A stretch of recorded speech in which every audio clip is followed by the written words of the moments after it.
It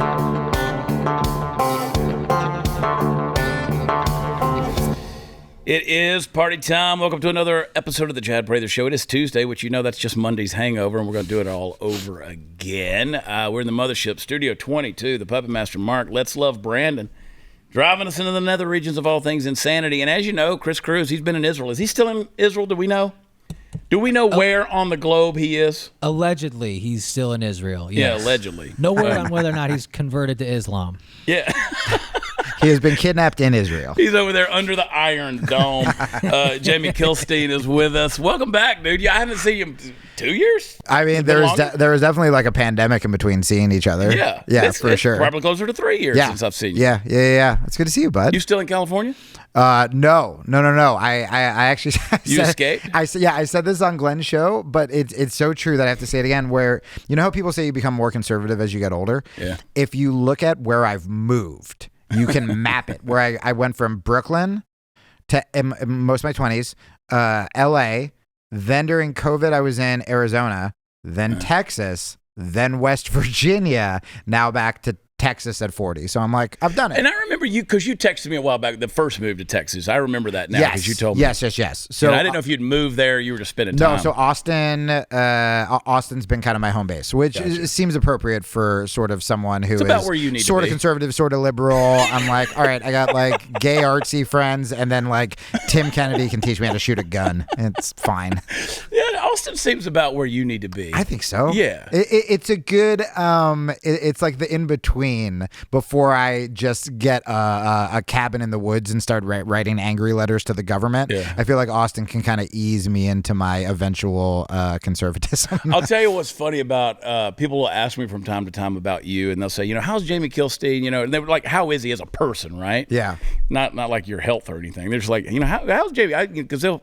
No, sometimes it isn't that. Sometimes they're like, is he okay? Is he okay? Is he all right? But they'll ask me, I was like, Jamie's awesome. I say, we don't see each other near as much as, I'd like to. And I said, but the beautiful thing, one of the beautiful things that you said to me years ago was you said, and I'm paraphrasing, but you said basically you started hanging around some conservatives and you realized we weren't all assholes. Not just that, but like, God, you're more fun for sure. You're definitely more fun. I have serious thoughts on this, but I've even been joking around on stage about how when I go to see like my liberal friends and I'm like, hey, what are we doing today? And they're like, we're trying to get Chris Pratt canceled. You in? And I'm like, ugh. Yeah. And then I come back to Texas and my conservative friends are like, hey, man, you want to go eat gluten and shoot a gun? And I'm like, yeah. Let's go sit on a patio. Yeah. I mean, it's weird, Dude, right? I listen to country music now. I'm like, oh, this is so much more simple. I don't have to pretend to like Radiohead anymore. I was like, this is amazing. I don't know if it's just I've gotten dumped to the point where I like understand country music now. I'm like, bye, Amy. Hello, Luke Bryan. But like, oh, it's wonderful. The true stuff that you're saying is, it's funny because in our industry, whenever someone on the left starts talking to people on the right, they call them a grifter, and sometimes that happens, right? Or if a conservative starts to have more liberal thoughts, or maybe says something against Trump, he's a grifter. It's just it's a gross term that people who don't know what nuance means can throw at someone who seems to be turning on the troops. Yeah. And a lot of times it's just because of new experiences. If when I stopped being super liberal, if I, wrote a book just thrashing feminists or thrashing the left, and it was just, me riding a giant red pill, I'm like, I would have made a lot of money, but I didn't feel that way and I didn't want to do that. However, when I moved to Texas and I just started hanging out with conservatives, right, like I did shoot guns with Tim Kennedy. Yeah. And he's a good dude to shoot guns with. He's a good dude to shoot guns with. And talking to someone who is such an expert like Tim Kennedy instead of all of my old anti-gun friends who had never shot a gun and asking someone like Tim, hey, what do you think we should do about school shootings? And being like, oh, you actually have solutions that we don't even get to hear about on the news because the debate is only, do we take the guns or do we not? Having my jiu-jitsu friends when I was struggling with depression, who I didn't even know they were conservative, checking in on me to make sure I wasn't suicidal, giving me couches to sleep on, not asking me, hey, are you still liberal? It wasn't conditional, the love, right? Whereas with a lot of my old friends on the left, it's like the second I wasn't an asset to them or the second I didn't align with them entirely, I was sort of gone. And now having the opportunity to talk to like established, conservative voices like you and Glenn or whoever. I mean, shit, I got to hang out with Marjorie Taylor Greene, which was wild. And we were How was that? The best. I mean, when you walked into that, what did you expect? So at first I was like, I'm supposed to not do this. Right. And then I was like, okay, there was that old part of me that I'm like, dude, if you make a killer joke or if you slam her or comedian destroys Marjorie Taylor Greene, that's the YouTube thing. I was like, you could get, and I was like, I'm going to try to be your friend. I'm going to get Jesus up in here. Like, I'm going to try to see if we get along. And dude, we got along. She was so great. She's really funny. I could totally make fun of her. Yeah. Like, I kept saying I was going to attack her with my Jewish space lasers. And she was like, let me tell you, I didn't even know that they were Jewish when I said, and I believed her. Like, she was just she's just someone who I feel like, she's just like, the aunt that just drinks a glass of wine and gets on Facebook and just starts hammering shit out. Yeah. And, she kept saying, I'm going to bring you to church and you'll meet a nice conservative girl. And like, we hugged. But what I read the most That's outlandish, James. It was crazy.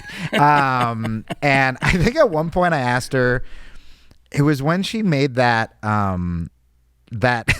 insane tweet about something I agree with. So she's one of those people who, even if you agree with her, she'll tweet it in a way that you go, I can't defend that. Right. Like, I think it was about the like sex changes for kids or something. And she was like, what was it? Like, Dr. Peen Queen's going to slice off. And I was like, what are you doing? So I had her walk me through the creative process of how she like constructs tweets. And it was so funny, but it was this moment where, by the way, the more we talked, and this was on Tim's pool show, I shouldn't say, like, I didn't interview her, but I was sitting next to her, and me and her had this dynamic of, like, liberal with Marjorie Taylor Greene, so I was talking to her a lot. And there was a point where she went on this, like, anti-war rant that sounded like me. And it wasn't an anti-troop rant, because something that I said on the show, which is something I say on all shows, which is I'm not anti-war because I'm anti-troop. I'm anti-war because I'm pro-troop. And if they're going to go over and risk their lives for us, I want it to be just, right? Yeah. Whether it's Bush, Obama, whoever is sending them there, I want to make sure it's just, because that's what they deserve. And I want to make sure they're taken care of when they get home. And so I was like, dude, if I can get along with her, because the thing that I got from her, honestly, whether you agree with her or not, and I'm sure there are tons of conservatives who hate her too, is it was just authentic. Yeah. And I think there's so much gross pandery inauthenticity that happens in politics and entertainment that I'm just at the point in my life where if I see someone who's just genuinely trying to either be a good person or just being themselves, I'm more drawn to that than someone who maybe I agree with more if we're going down like a ballot box. But like, I agree with you way more than I probably agreed with you when we first met. Sure. But like, we just stayed friends because there was a thing that me and you had, and I was like, oh, he's a good guy. Well, and at what point in time did we just stop giving people permission to evolve and change? And look, I'm not the same person I was whenever you and I, 3 years ago. Yeah. You and I have been very open on our public spaces and our platforms about our struggles, our addictions, our things that have gone on in our lives. I'm a pretty transparent person. Yeah. And, I just don't understand that. Like, people just don't give each other room to evolve and grow anymore. No, and I think a lot of it is everyone always sees things through the lens of they feel like they're being attacked. Yeah. So you tell someone, you tell your spouse or your partner, hey, I think I'm gonna go on a diet, and they're just like, what do you think, I'm fat? Oh, what, we're not gonna be able to have like pizza on Fridays, and like that's what we did when we watched like Game of Thrones. You're ruining our Tuesdays, Bill. Yeah. Or you tell someone, my God, you tell your friends you're not drinking anymore, and suddenly it's like. It's like a bad on a very special episode of Saved by the Bell, where suddenly these grown-ass men are like, but all the cool kids are drinking. Aren't you going to miss this? And what I think that is they're scared, or it's something in them that they don't want to confront or they don't want to think about.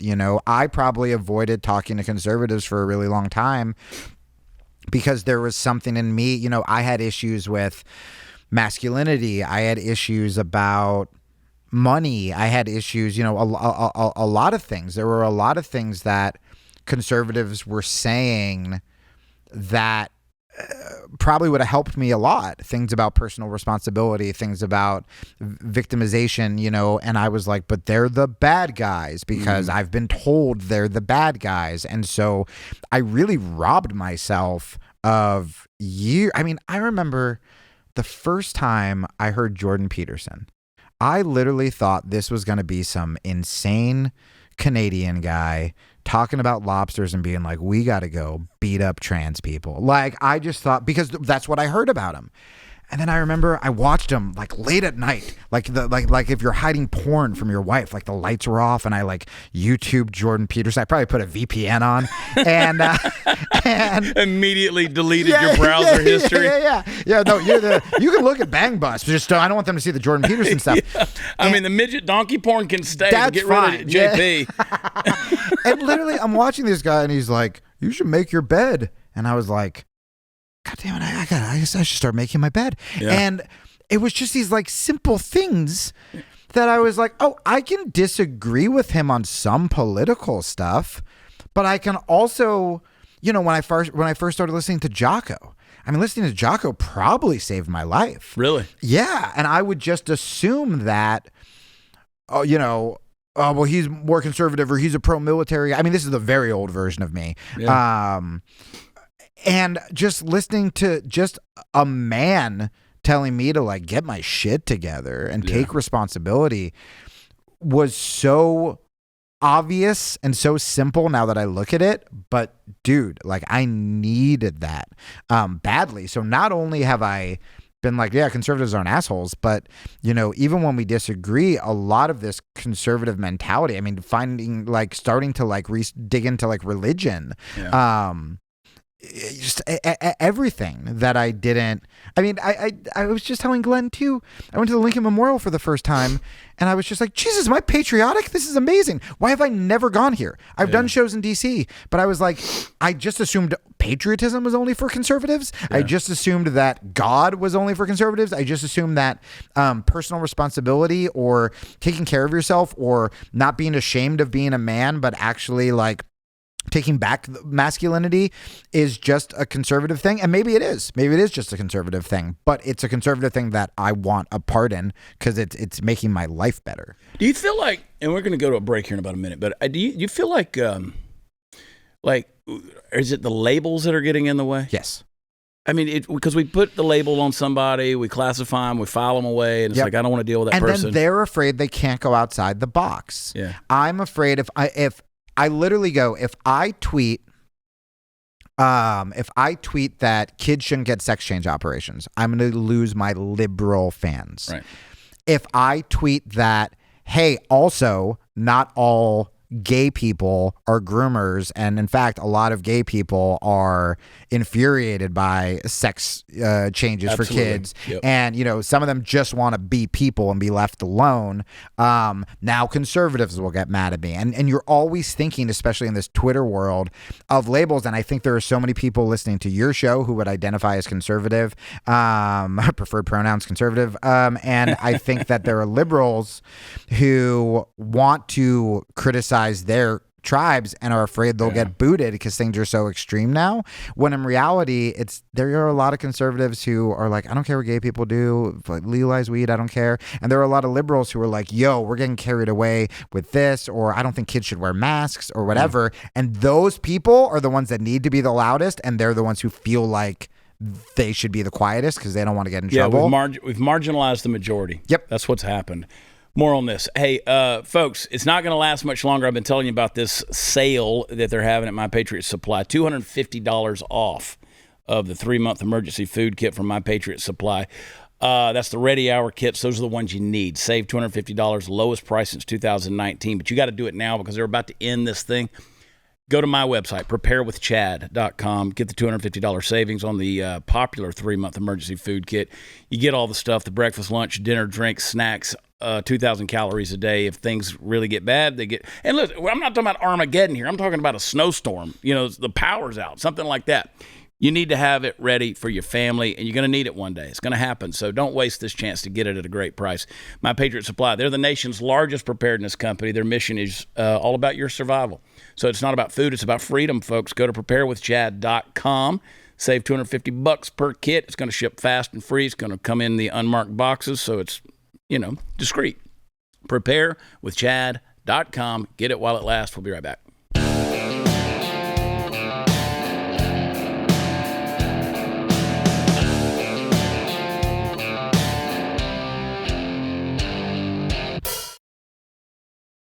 Like, I'm at a point now, a good friend of mine was getting her hair done the other day in Dallas. Okay. And her hairdresser, guess what? He's gay. Yep. Right? Shocker. Yep. And so he brought up in conversation, she's not a political person or anything like that, but I have a T-shirt that we sell that says pronouns thee, she, it, the shit. Yep. So, and it's a big seller for us, you know, and people love it. It's silly, but it's fun. And she showed him a picture of that, and he's like, oh my God, I got to get one of those shirts because it's hilarious. It's there. And he just started in, he's like, I don't understand what all these, these drag shows when they're bringing children in, and like, I don't understand all that. And I was like, he's like, just livid about it. Yep. And so, to your point, it was like, yeah, most people in the lesbian gay community, they're not defending right. that. They're looking at it going, I keep saying, like, the lesbians and the gays, the L's, the G's, and the B's are getting drug along by the T's and the rest of the letters that are driving the train now, and they don't really have any say in it anymore. And, dude, I'm just trying to, lead with compassion. And I think 100%. When you and by the way, that probably led me to give a bunch of conservatives who I had false impressions a chance, and then just being like, oh, you guys are not only wonderful people, but I'm actually learning from you. So it's like leading from compassion is huge. Also knowing that the majority of people have no idea what's going on Twitter, have no idea. That's our world. It's our job. We have to be there. Very true. But when you go outside, it's like people don't know most people probably don't even know who Sean King is. Right. But we think it's like he just... Neither does Sean King. Right. But you know what I mean? Like, they have no idea. They don't know who Marjorie Taylor Greene is. They don't follow the drama. They don't know who got canceled that day. They're like, why are people mad at Chris Pratt, the guy from Guardians of the Galaxy? I love that show. You know what I mean? If you stay off Twitter, I remember speaking of Chris Pratt, I started watching that Jack Carr show on Amazon. Terminal List. It was so fun. And I go on Twitter and I'm like, oh, what a fun show. Yeah. And then I went on Twitter and I saw someone posted a review calling it like an unhinged right-wing revenge fantasy, which, by the way, made me want to finish it even more. I was like, that sounds amazing.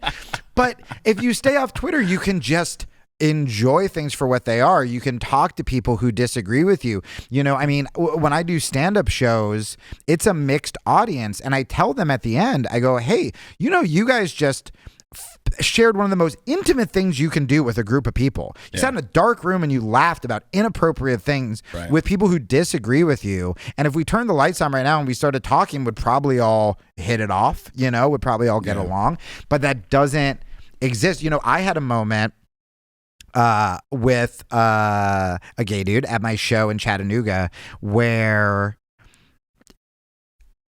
he's this giant gay black guy, and which is scary. It was As a man, let me just tell you, that's a scary because thought. he could have had his way with me, and I got the cauliflower. It doesn't matter. And he was like being loud at some things, and clearly was gay. That's why I thought of this. This happened like yesterday or 2 days ago. And clearly was gay, black dude, fun, fine, vocal. And then I say something about politics, and he goes, "I'm liberal." And I go, "I know, buddy." Like, I wasn't looking at the giant black gay guy being like, "Is that a Ron Paul guy? Like, is that guy going to start lecturing me about the gold standard?" And then there was a girl that like we were flirting during the show, like dynamic. And I go, "You know what? I'm done with you. I'm going to start hitting on this guy." And the place goes nuts. And we keep calling it back to what happens in Chattanooga. I'm going to end up hooking up with this dude that, I'm 2 weeks sober and I'm going to sleep with a black guy, all this stuff. And I realized that the old version of me would have been afraid to call him what he is, to say, "I'm going to sleep with the gay black guy." And like the terms gay and black are offensive to a gay black guy, which, by the way, is more offensive if I just pretended it wasn't happening. So him and his friends come up to me after the show. We take pictures. I give him a huge hug. His friend gives me cash, which does not happen at a comedy show. Like, I was like, "What are you doing?" He like handed me a couple 20s and he goes, "You made our night. You made his night."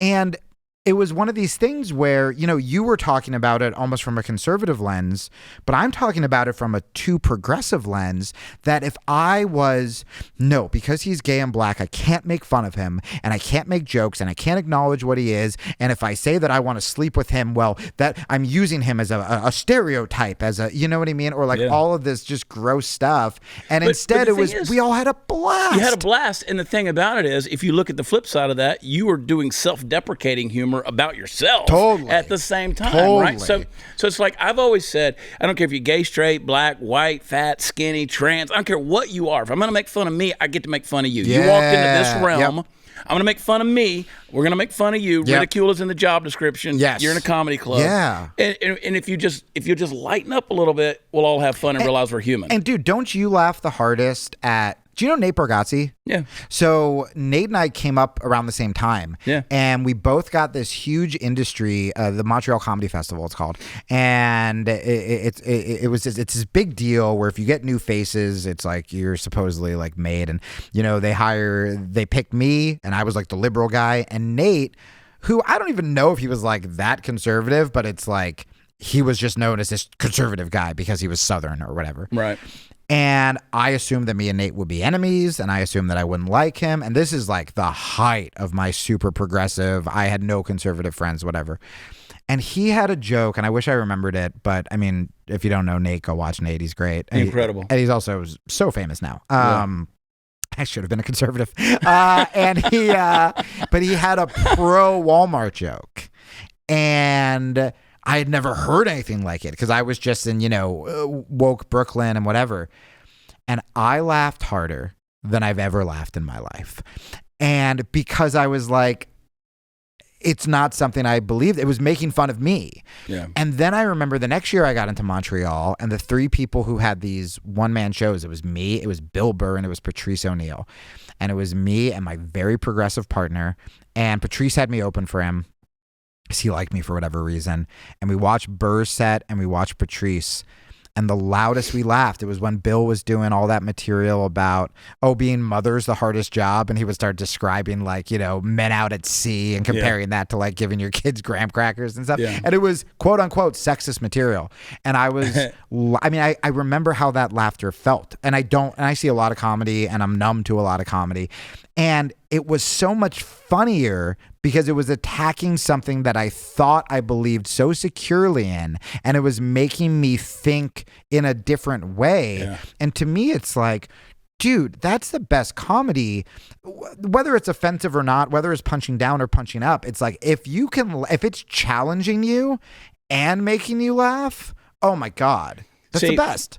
And to be fair, like Bill, I've heard Bill do the bit about, oh, you're going to wear a hat that says wounded veteran. What were you were probably, a transmission fell out of the bottom of a Jeep while you were stationed in Kansas. Oh my right? God. so he goes both ways on this Yes. thing, right? And so to a conservative, they're like, oh, how dare you talk about, veterans. It's and like, stuff. wait 5 minutes. Exactly. Yep. And it's like, dude, it's fair. And I've always heard people say, you conservatives, y'all are terrible comedians because you just punch down. You punch down. And I was like, are you laughing at it? Right. I mean, I got a buddy, Jesse Payton, he's on the show 2 weeks ago. He's opened for me for a year.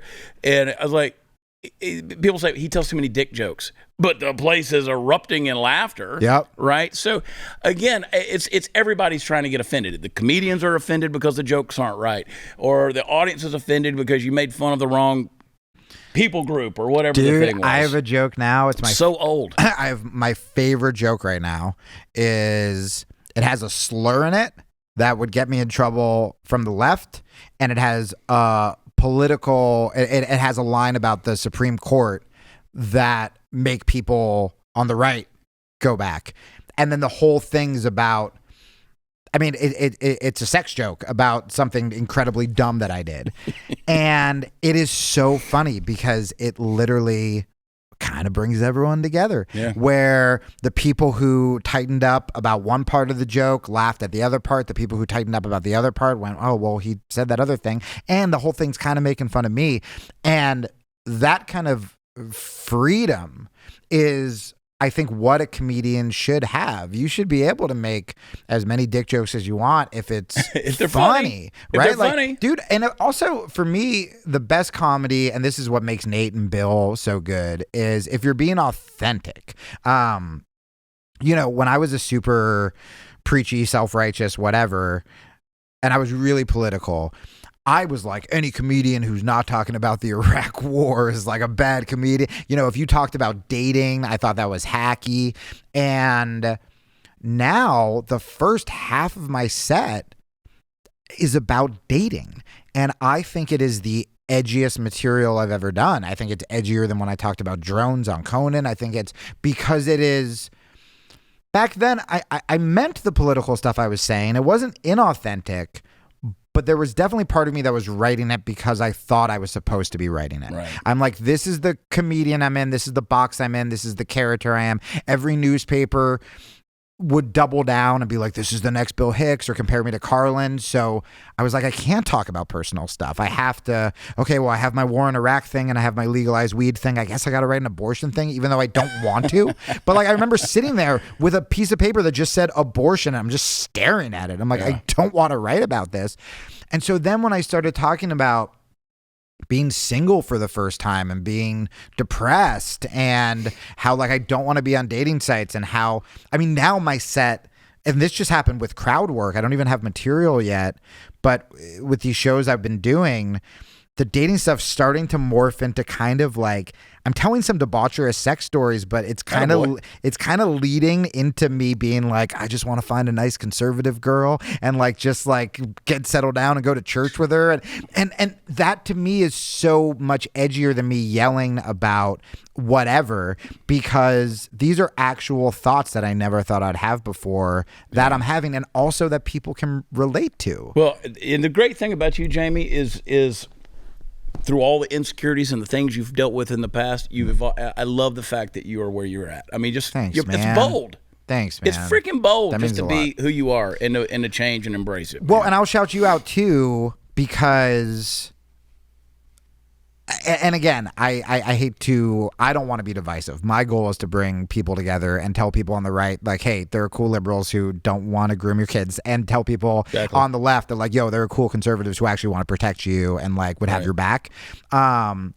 With that said, this is one of the things where the only people who have said that to me are conservatives, where you won't find me being invited on liberal shows and then being like, hey man, I'm really proud of where you are. It's really cool you went on Chad's show.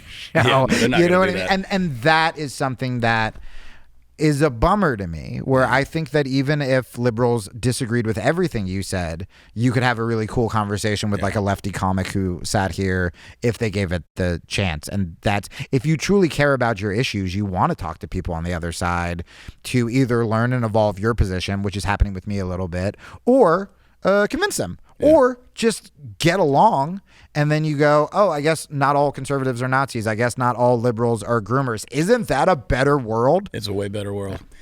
All right. Hey, last time we went through a recession, there were stocks that literally went to zero. Washington Mutual, Lehman Brothers, Chrysler, multiple blue chip stocks went to little or no value almost overnight. It could happen again, folks, and if it did, I hope your savings are protected. Why not own something that has never been valued at zero? That would be gold.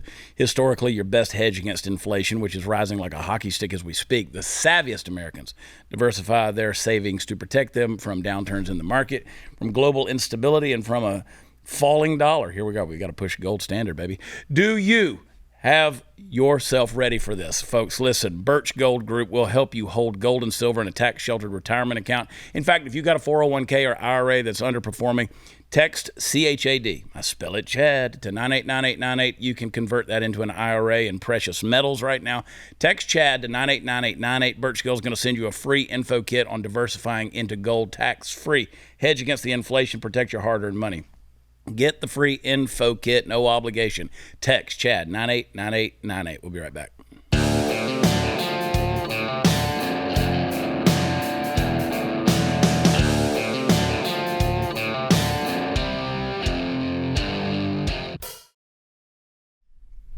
Hey guys, welcome back to the show. This is that moment where I'm going to take 3 minutes of your life and just wax eloquent here for a second. I had a funny little idea the other day. It might sound crazy at first, but a lot of things I say, they sound crazy at first.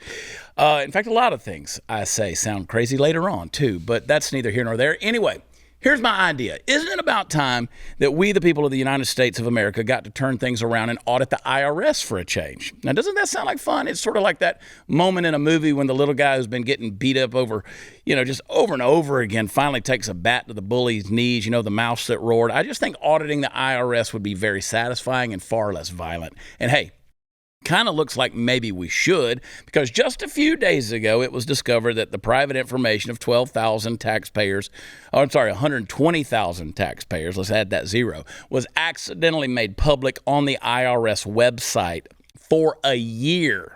I want you to think about that for a minute, because you might just be one of those lucky chosen contestants. For a year, your information has been floating around totally available on the website, where many of us go in frustration once or twice a year to watch the ultimate peep show of the after effects of bureaucratic documentary masturbation.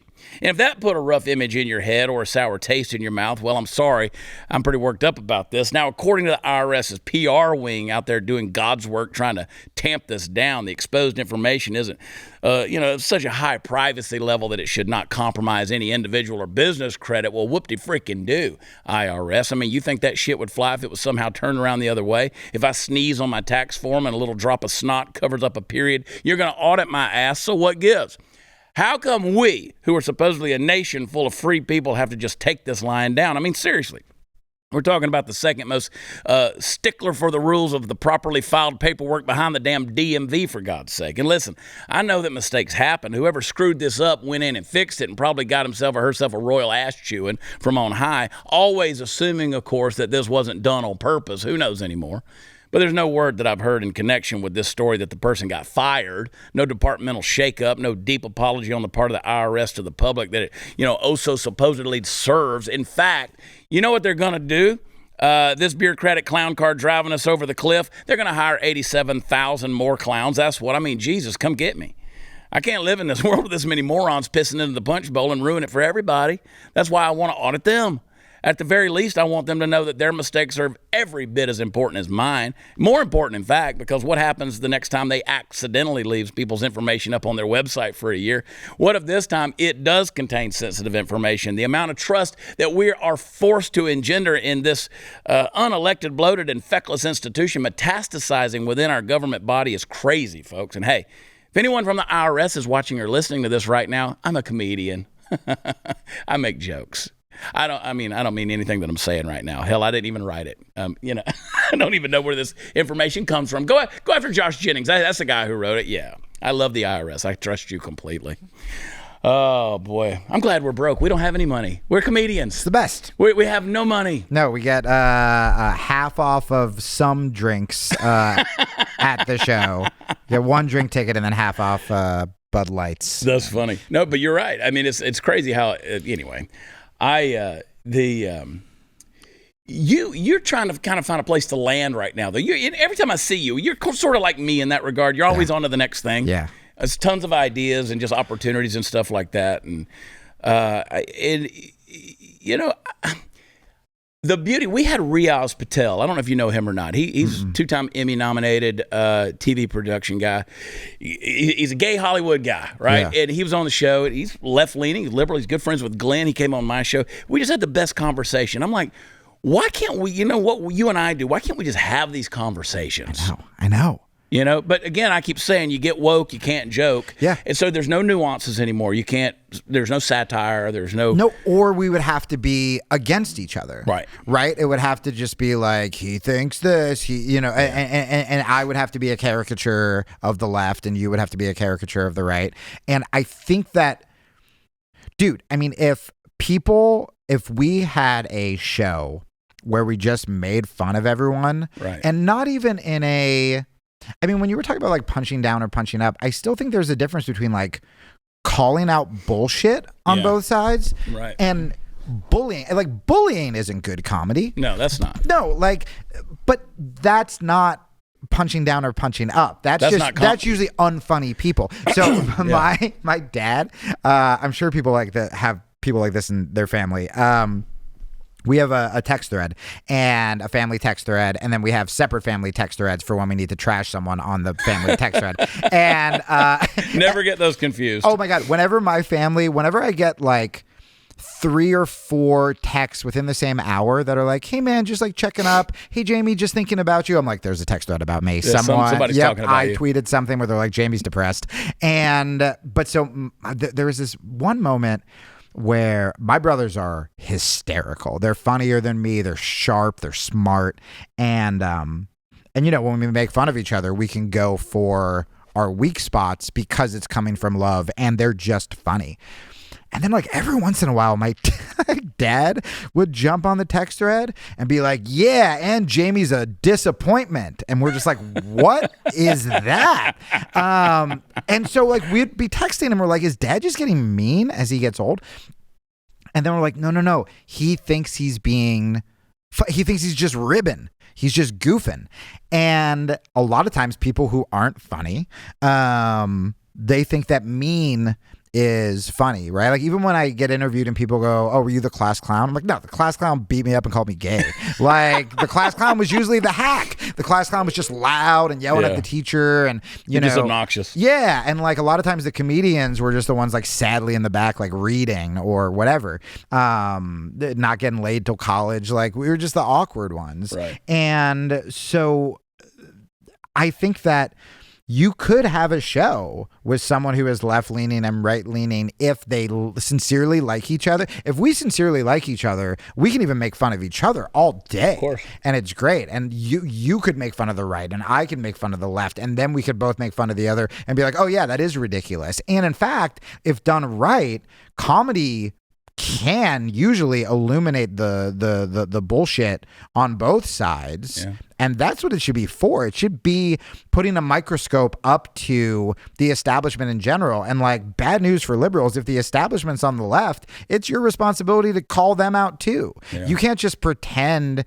suddenly everyone became political under Trump. It's like, I wasn't allowed back on Conan because I talked about drones under Obama.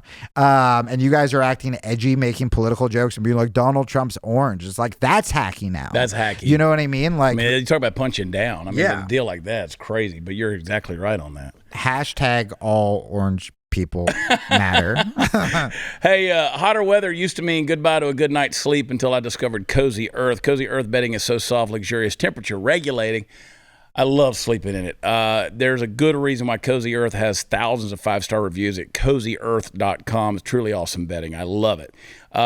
Lauren said, love how surprisingly soft these bamboo sheets are. Incredibly lightweight, well-designed, and worth every penny for the comfortable sleep I'm getting these days. Couldn't agree more. Cozy Earth sheets made from 100% viscose from bamboo. That's right, bamboo, which means they're breathable and moisture-wicking, so you'll sleep degrees cooler than cotton and never worry about the hot flashes. Cozy Earth even offers a 100-night sleep trial. You got 100 nights to sleep on it, wash it, try it out. If you're not completely in love with it, send it back for a full refund. Cozy Earth Sheets. They're available in 4 natural colors for limited time. Save 35% on Cozy Earth bamboo bedding. Go to cozyearth.com/Chad. Save 35% now. All backed by the 100-night sleep guarantee. That's cozyearth.com/Chad. Get 35% off. We'll be right back.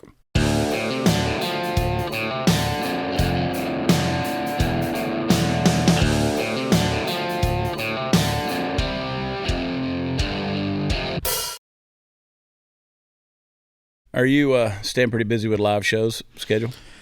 I'm trying. I'm definitely getting booked more, which is very exciting. I think I got like Syracuse and Vegas and Austin coming up. That's all I want to do, man. I just want to do stand-up. Yeah. I'll go whenever people tweet me and they're like, "When are you going to come to Blanktown?" I'm like, "When they will have me." When they'll have me. I'm in where am I? I'm in the big town of Pawhuska, Oklahoma. Hell yeah. Saturday night. We're going to have a packed house up there. It's just north of Tulsa. Yeah. And then the week after that, we're in Fredericksburg, Texas. And so we're bouncing around. But I'm incorporating more music into some things I'm doing. But then I'm doing like this weekend, it will be just straight comedy. That's cool. Just going to be straight comedy. And so I went through, COVID. I kind of was running for office. I was doing all these kind of things, kind of lost the comedy bug. Because when you're doing that, you just don't feel like being funny. Yeah. And now I'm kind of getting my legs back up under me. Well, comedy's also like, it's similar. I don't know if you experienced this, but it's similar to, I've done jiu-jitsu and MMA for like 20 years too. And you take a long enough break, because it's hard. Yeah. You convince yourself that your life, I don't do jujitsu for a while. And so I go, why am I doing that? Right. Why am I just rolling around with killers who are duct taping ringworm and they're getting injured and no one has health insurance? I was like, what a dumb thing. And same with comedy. You don't do it for long enough. There are hard shows. There are, I want to do this new bit, but I don't want to memorize it. Oh, that person got mad. And am I going to sell enough seats here? You can kind of, it's hard to get back in, but then the second you get back on the mat or the second you get back on stage, you're like, this is what I'm meant to do. And I compare it to golf. If you're not doing it consistently, you're not doing it because your timing's off. But you hit that one good shot. It's like, damn, this is why I like doing this. Yeah, dude. Right? I mean, that's why I'm moving back to Austin too, is just I can get up on stage every night there. Yeah. It's such a good comedy scene that you're not really doing, for comedy, there's just such a difference. I mean, I was arguably more famous and nowhere near as good as I am now, because now I'm just getting up so much in Austin. You got to go on the road to actually make money. Yeah, true. But you put me on stage for 3 or 4 nights in a row, and suddenly there's just new material and new tags and just lines you can throw out. But if you're just doing it once a month and just sticking to the script, it's a lot harder. So I really want to go all in with comedy, because when we were talking about, tribes, how do you define yourself? Are you liberal? Are you conservative? Are you, libertarian, whatever? I think that my goal from here out is, if I'm just trying to be funny and kind, the right stuff's going to happen, right? I'll find myself, I'll find my people. And I love that my audience is divided. I love that there are conservatives and liberals there. That rules, because then I get to go, hey, idiots, you're all laughing at the same stuff. Go be friends. Stop fighting on Twitter. Yeah, it's a good point. Yeah. What's your website? JamieKilstein.com. If you want to see the tour dates, you can go to JamieKilstein.com/tour. Most importantly, because I have a bunch of projects coming up, but follow me on social media. My Twitter is at Jamie Kilstein. My Instagram is at the Jamie Kilstein.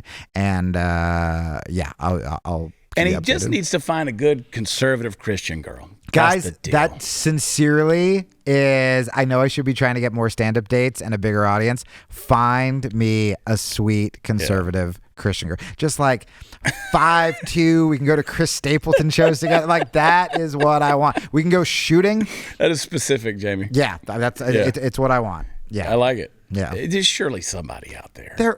Can I tell you, I've even talking to conservative girls, I'm just I'm allowed to say that word when we're joking around. They're like, yeah. And I'm like, that is the hottest thing. Yeah. You can make jokes about all these things and you're still really sweet. And I don't have to apologize. And the conservative girls are prettier. They're hot. They're hot, dude. They're hot. They're prettier. Oh, and I can hold the door for them without them being mad at me. They're not confused about who they are.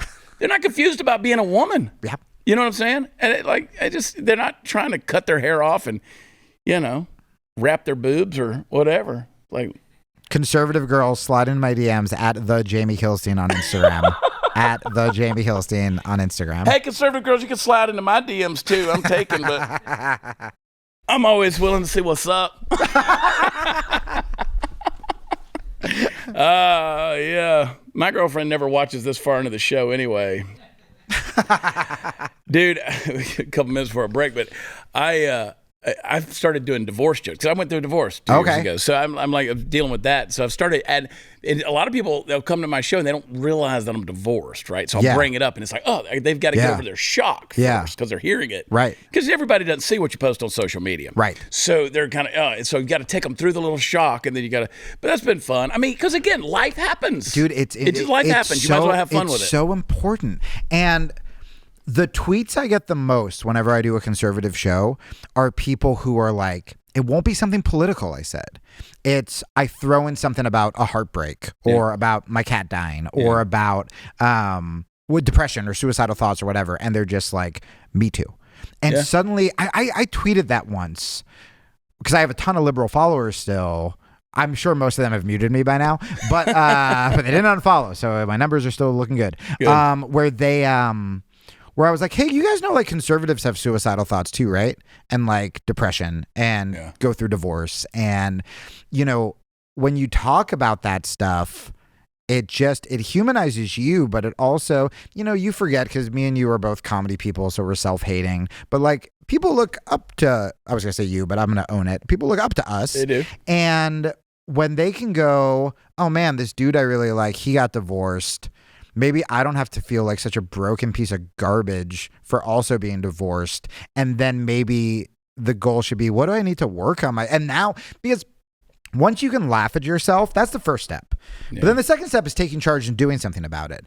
But you need to identify that problem first. And if you're in such denial about it, you won't do it. But if they hear someone like us, if they hear me talk about heartbreak on stage or trying to date disastrously, or you talk about divorce, even if it's nothing self-helpy or motivational Tony Robbins shit, they just hear someone they like be like, I went through it. Then suddenly they can stop beating themselves up. And then the second you stop beating yourself up, you get to go, okay, now I can do something about it. Like, why did my marriage fail? Like, what can I work? Even if it was her fault, what can I work on? What can I do better, right? Take personal responsibility. Gives you permission to live. That's it. Gives you permission to live. Hang tight. Be right back. 100%.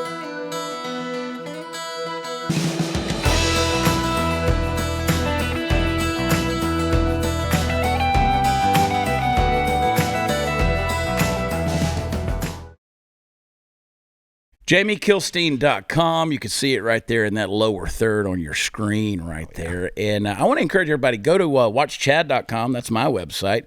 Get on my tour schedule and see where all the fun stuff is. We got some shows coming up, having a good time.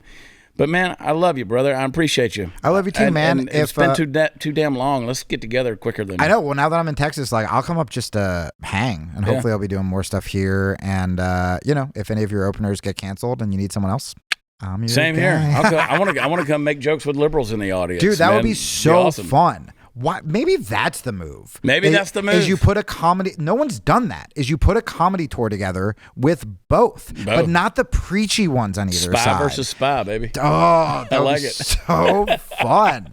And just it'll. You know what? It'll weed out the extreme people on both sides. It'll weed out anyone who's written me. It's like, oh, you went on a right-wing show. I'm done with people like that. I just don't care. I want to hang out with cool people. And if there are cool people on the right, I'm going to hang out with them. If there are cool people on the left, I want to hang out with them. Follow him on social media. Slide up in his DMs. Check him out, JamieKilstein.com. Tomorrow, Wednesday, we're going to get Humpty Hump. Going to have a good time. Love you. God bless you. We'll see you then. Bye.